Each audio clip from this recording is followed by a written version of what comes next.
Prezadas irmãs, prezados irmãos, sejam bem-vindos mais uma vez ao Lar de Jesus.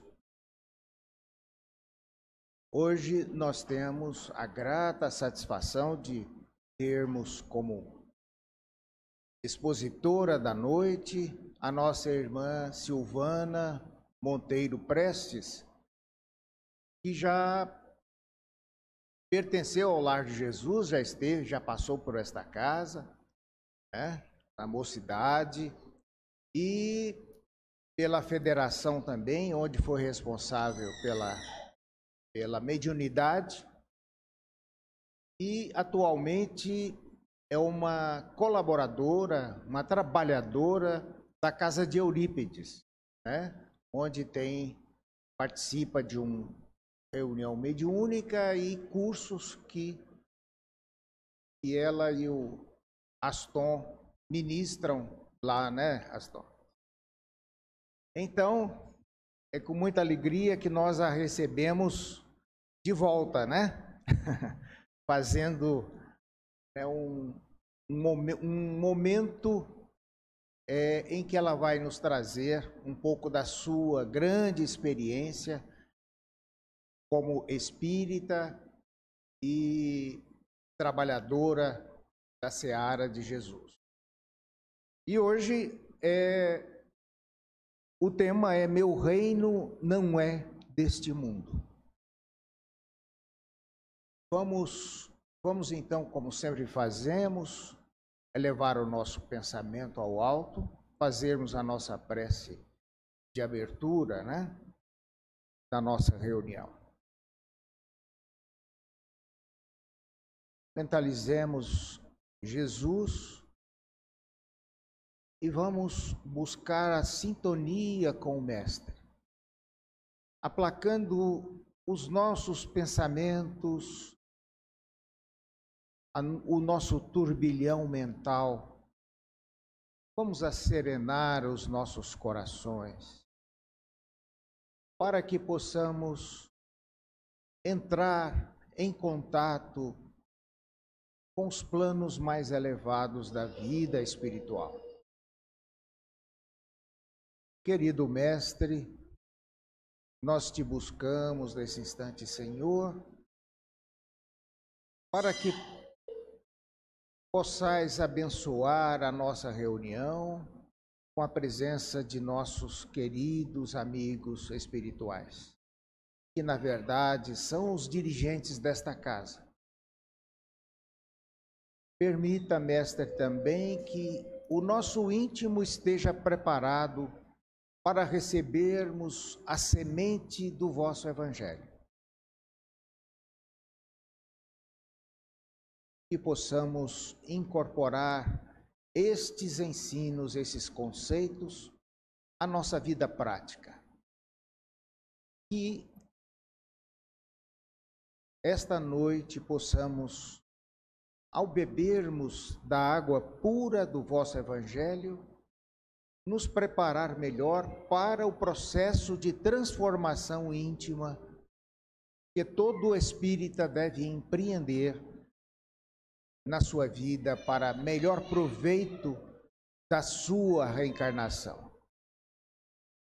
Abençoa-nos nesse instante, Senhor. Estenda as vossas bênçãos aos nossos familiares, aos nossos lares, e sê conosco agora e sempre, e que assim seja. Então convidamos a nossa irmã Silvana para fazer a sua palestra. Gente, boa noite. É com grande alegria que eu retorno ao Lar de Jesus.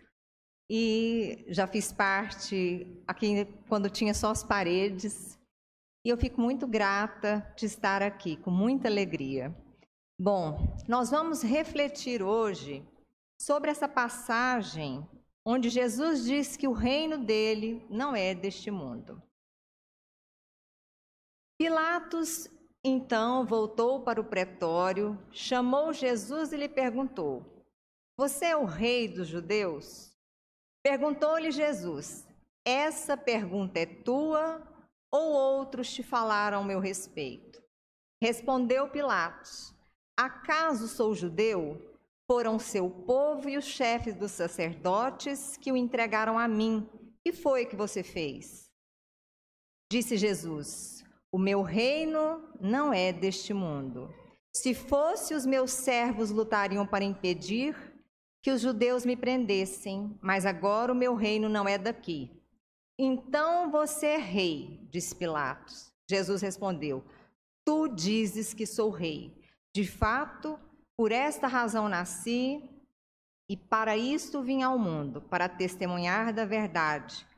Todos os que são da verdade me ouvem. A primeira coisa que nós precisamos refletir é a pergunta que Jesus faz a Pilatos. Essa pergunta, quando Pilatos pergunta se ele era o rei, Jesus pergunta a ele: essa pergunta é tua ou outros te falaram ao meu respeito? E Pilatos responde com outra pergunta: acaso sou judeu? Ele vai justificar. Quando Jesus questiona Pilatos, ele chama Pilatos à consciência, a tomar a consciência de assumir uma posição. E nós, na maioria das vezes, não sabemos o que a gente gostaria de fazer. Nós fazemos o que os outros fazem ou fazemos o que as outras pessoas querem que façamos por estarmos desconectados com a nossa essência. Nós entramos numa onda de que isso é bom e todo mundo faz. Ou então isso não pode fazer porque ninguém faz.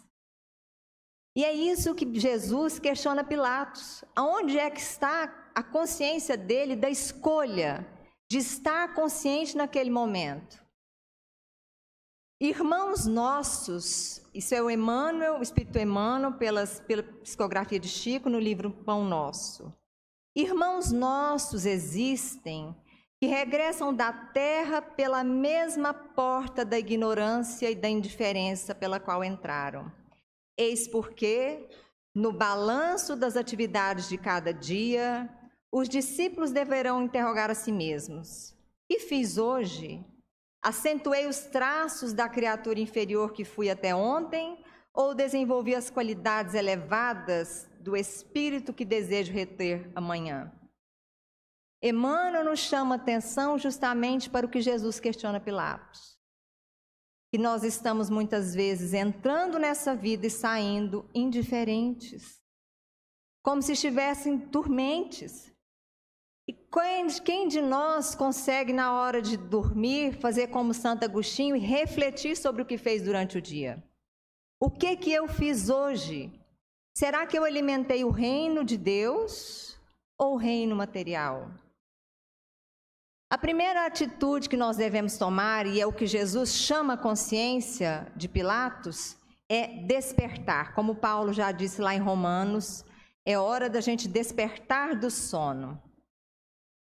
Vivemos rodeados de distrações e seduções da mídia popular numa cultura do prazer e da sensação.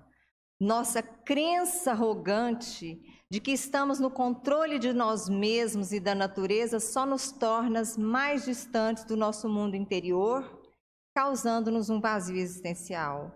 Como pode um comprimido, um carro novo, um novo amor trazer significado que restaure a profundidade em nossas vidas? E muitas vezes é isso que a gente busca, uma solução fácil. Porque a gente quer se livrar da dor a qualquer custo. Quando a dor aperta, a gente vem para o centro, toma paz, se lembra de orar, fazer as nossas preces, mas quando tudo está bem, nós esquecemos. A dor, ela é uma bênção. Mas esse mundo material, diferente do mundo que Jesus veio nos ensinar, ele é um mundo cheio de distrações, de sedução. E muitas vezes nós nos perdemos nele no nosso dia a dia. Nós temos uma crença que nós temos controle das nossas vidas. E eu pergunto a vocês, quem é que sabe o que vai acontecer daqui 10 minutos? Nós achamos que estamos no controle dos nossos filhos, nós achamos que estamos no controle da nossa saúde, e quando menos se espera, acontece algo que nos move do lugar e nos assusta. Muitas vezes buscamos algo de fora, como um carro novo, como qualquer coisa que venha para nos aquecer a alma, que está vazia, mas ela não pode ser preenchida por isso. Quando renunciamos a essa busca interior do divino, do espiritual em nós, descobrimos somente sensação, precisando dela com mais frequência, gerando o fenômeno da dependência. Todas as formas de dependência têm como motivo reduzir a ansiedade, em tudo o equilíbrio. Quando eu falo nessa questão da sensação, isso está distante do mundo que Jesus veio dizer, que é o mundo do sentimento. Nós hoje compramos, assistimos televisão e ficamos perdidos muitas vezes nas redes sociais, no mundo de celular, e esquecemos o que a vida está nos trazendo. Eu encontrei com uma senhora na médica sexta-feira e ela dizia assim: eu já disse aos meus filhos, para que vocês vêm aqui? Vocês chegam aqui e só ficam mexendo no celular. Para que vêm? Eu não quero que vocês venham. Então, nós estamos passando por uma situação hoje que é a falta de consciência do momento que nós estamos vivendo. E muitas vezes essa sensação do controle, essa ansiedade que nos dá, vem do medo, que no fundo nós sabemos que não controlamos nada. Até eu estava refletindo, o Netflix, né, é algo que às vezes vicia as pessoas, justamente porque nós temos na mão um controle. A gente para aquilo na hora que quer, a gente avança. Se a gente quiser pular um episódio, a gente pula, e se eu quiser ver de novo, ele está lá me esperando. É por isso que nos dá aquela sensação boa, aparente de controle, mas isso nos faz ficar dependentes. Por isso que muitas vezes nós nos dependemos da compra, da droga, do vício e de tantos outros. Quando Jesus fala que o reino dele não é deste mundo, quando Hanã, o sacerdote, Jesus veio de Jericó para Jerusalém, e ele, nas primeiras pregações, ele já tinha vindo do Batista, ele para em Jerusalém para pernoitar. E ele está sentado nas adjacências do templo, quando os sacerdotes olham e ficam assim, pensando, quem que será esse homem? E alguns se desinteressam, mas Hanã, como o espírito Humberto de Campos nos conta no livro Boa Nova, a psicografia do nosso querido Chico, ele chega a Jesus e fala: Galileu, que fazes na cidade? Jesus responde: passo por Jerusalém buscando a fundação do reino de Deus, com modesta nobreza. Reino de Deus? Tomou o sacerdote com acentuada ironia. E que pensas tu venha ser isso? E Jesus responde: esse reino é a obra divina no coração dos homens, esclareceu Jesus com grande serenidade. O reino de Deus é a obra no coração. Kardec, em A Gênese, no item 5, no capítulo 18, ele diz que já não é somente de desenvolver a inteligência de que os homens necessitam, mas de elevar o sentimento. E para isso faz-se preciso destruir tudo que superexcite neles o egoísmo e o orgulho. E o que é que nós acabamos de falar? Nós estamos, ao contrário de desenvolver o sentimento, nós estamos nos ligando às sensações. Nós estamos tão preocupados do que falam de nós, muito mais do que viver o momento. E a questão não é saber se isso está certo ou errado, é perguntar por quê. Minha filha está viajando e ela mandou uma mensagem no WhatsApp assim: como é que está aí? Eu falei: eu estou morrendo de saudade, sentindo a sua falta. Sabe o que ela disse? Tá nada, você não comentou nada na minha foto? Aí eu peguei e falei: ué?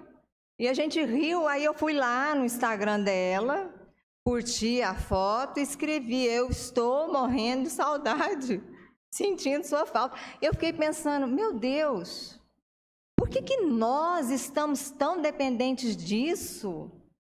Não é se está certo ou errado, é o porquê estamos dependentes de afirmar para as pessoas que alguém gosta da gente. Porque o que está faltando em nós? Esse mundo do sentimento que nós não estamos cultivando.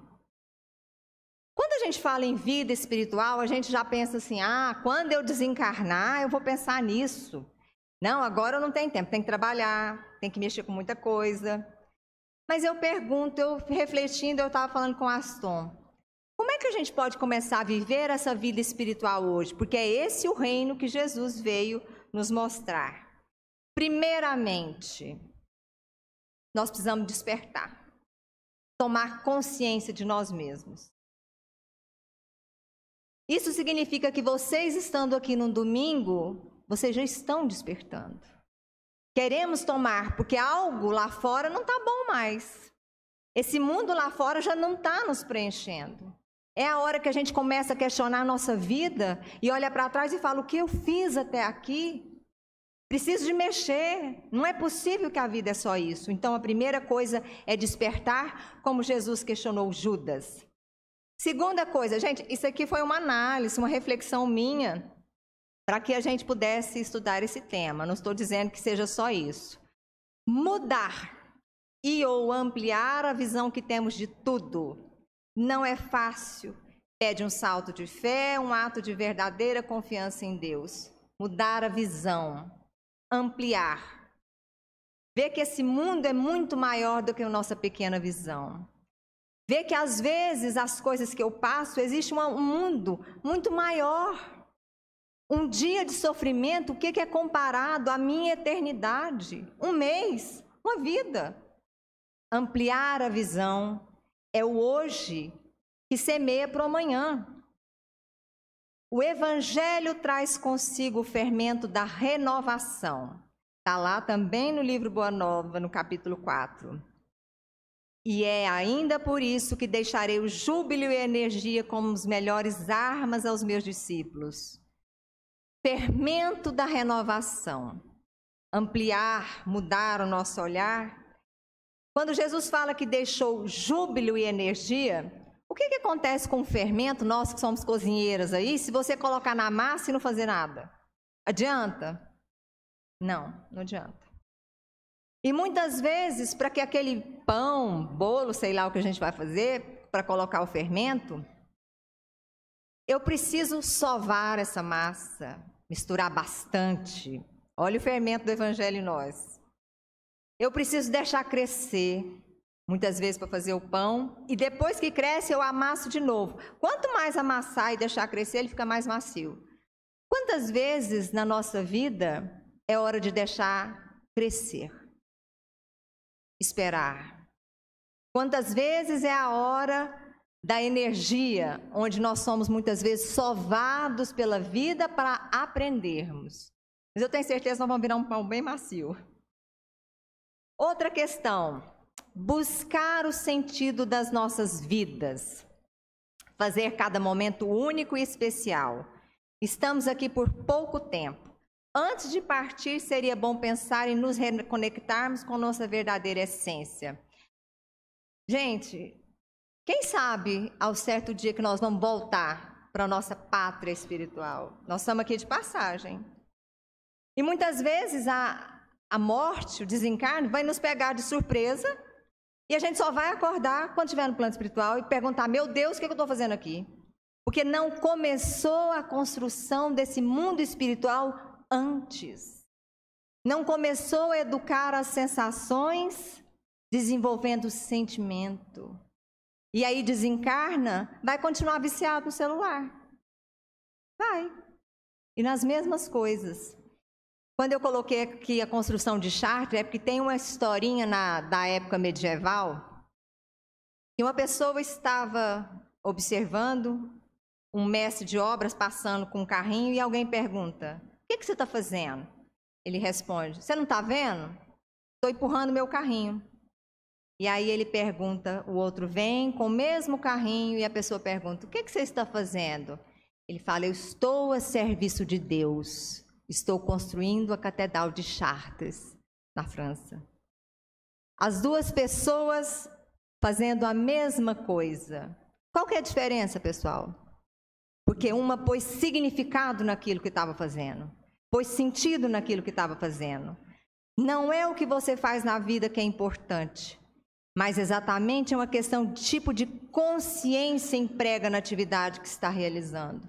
Qualquer coisa pode tornar-se grande. Por isso que qualquer olhar, qualquer conversa pode se tornar maravilhosa, pela presença que eu me coloco nela. É muito difícil quando eu falo, vou trabalhar. Que coisa, né? Às vezes a pessoa é professor e fala, vou lá aturar aqueles alunos. Vai ficar difícil todo dia. Mas e quando eu falo assim, não, eu estou indo lá para dar o meu melhor. Eu vou distribuir conhecimento. E essas pessoas vão absorver alguma coisa. Quando eu estou simplesmente falar, eu vou varrer essa rua aqui. Vou lá varrer. Quando eu falo, não, eu não estou varrendo a rua. Eu estou colaborando com o planeta. Vocês entenderam o que é botar sentido nas coisas que a gente faz? Eu não estou fazendo um alimento, eu estou fazendo algo para a minha família que eu amo tanto. Isso é pôr sentido na vida. Isso nos falta. Desenvolver a vontade e a perseverança, porque não é fácil, tem que desenvolver. Nesse livro também, um dos filhos de Zebedeu pergunta a Jesus, qual que é a primeira qualidade a cultivar no coração? E Jesus responde, para que ele se sinta plenamente identificado com a grandeza espiritual da tarefa. Jesus responde, acima de todas as coisas, é preciso ser fiel a Deus. Fiel. Fiel quer dizer constante. O frágil, quando Jesus fala para Pedro, o mundo é mais frágil que perverso. Perverso é o mal. Mas frágil é aquele que se rompe facilmente. Quando Jesus fala que primeira qualidade é ser fiel, o que ele está pedindo que a gente seja? Constante. Que a gente não oscile tanto. Porque a nossa vida, um dia nós estamos, quando está tudo bem na nossa vida, a gente está ótimo, em paz com Deus. Basta acontecer um problema, a gente acha que tem um contrato igual ao Jó, que a gente começa a questionar, meu Deus, por que eu? Não é possível, olha o tanto de bem que eu faço. A gente só não fala para os outros para não falar que a gente é orgulhoso, só pensa, né? Mas por que comigo? Então, uma das coisas que a gente busca, quando a gente quer desenvolver vontade e perseverança, é a prece. Naqueles momentos mais difíceis, onde a gente oscila, onde você fala, meu Deus, não vai dar mais, estou cansada. Busca a prece. Isso vai desenvolver em nós a vontade de seguir em frente e a perseverança.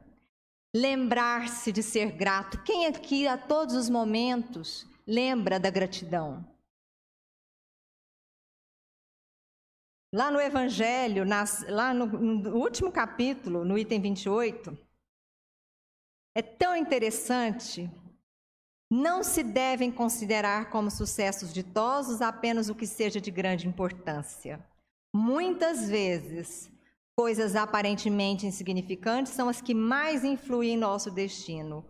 O homem facilmente esquece o bem para, de preferência, lembrar-se do que o aflige. Se registrássemos dia a dia os benefícios de que somos objeto, sem os havermos pedido, ficaríamos com frequência espantados de termos recebido tantos e tantos que se nos varreram da memória e nos sentiríamos humilhados com a nossa ingratidão. Quantas coisas acontecem e a gente nem imagina que estamos recebendo, por misericórdia. Nesse item também ele fala que a gratidão conquista os bons espíritos, as boas companhias. Lembrar de ser grato. Quantas vezes nós somos ajudados sem nem saber que estamos sendo ajudados? E a gente acha que não, e está precisando de mais, porque era exatamente aquilo, que é bem aquilo que eu queria resolver, não vai ser resolvido. Mas você não sabe se aquela bênção é aquela dor? E se resolver, é lá que você vai cair? Outro, aprender a servir. Quando Jesus diz, esse reino é a obra divina no coração dos homens. Na última ceia, quando Jesus reúne os discípulos e ele lava os pés, Humberto de Campos nos traz um momento. E como se fossem indispensáveis as palavras, naquela hora decisiva de exemplificação, tomou de um vaso de água perfumado e, ajoelhado, começou a lavar os pés dos discípulos. Ante o protesto geral, em face daquele ato de suprema humildade, Jesus repetiu seu imorredouro ensinamento. Vós me chamais mestre e senhor, e dizeis bem, porque eu o sou. Se eu, senhor e mestre, vos lavo os pés, deveis igualmente lavar os pés uns dos outros no caminho da vida. Porque no reino do bem e da verdade, o maior será sempre aquele que se fez sinceramente o menor de todos. Jesus não usa de falsa humildade. Ele fala, eu sou senhor e mestre, mas eu vos lavo os pés. Trazendo que nós deveremos aprender a servir, a ajudar os outros realmente a carregar as cruzes, como Cirineu fez com Jesus. Quantas vezes nós, em vez de ajudar, ainda colocamos peso nos ombros das pessoas? As pessoas vêm à casa espírita e, ao invés de saírem consoladas, saem pior. Porque nós vamos falar de lei de causa e efeito. Ah, mas é por isso? Você está com câncer. Sabia o que causa câncer? Raiva. E aí a pessoa olha para trás e fala, meu Deus, se sente mais culpada ainda porque sentiu raiva. Não é assim, gente. O Espiritismo é doutrina consoladora. Aprender a servir para a gente poder aprender a amar. Jesus, respondendo a André, diz, se algum dia teus olhos se fecharem para a luz da terra, serve a Deus com a tua palavra e com os ouvidos. Se ficares mudo, toma assim mesmo a charrua valendo-te das tuas mãos. Ainda que ficasses privado dos olhos e da palavra, das mãos e dos pés, poderia servir a Deus com a paciência e com a coragem. Porque a virtude é o verbo dessa fidelidade que nos conduzirá ao amor dos amores.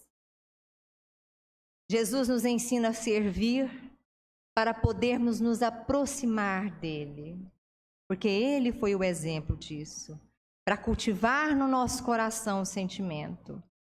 Servir, se nós não podemos servir com muitas coisas, o próprio Jesus diz, sirvamos com paciência e com coragem. Sirvamos auxiliando aquele que caminha conosco. São algumas dicas que nós trazemos agora para que possamos conviver melhor com esse mundo espiritual dentro de nós mesmos. Estarmos conscientes, buscarmos sentido naquilo que fazemos, mudarmos a visão, aprendermos a servir, sermos gratos.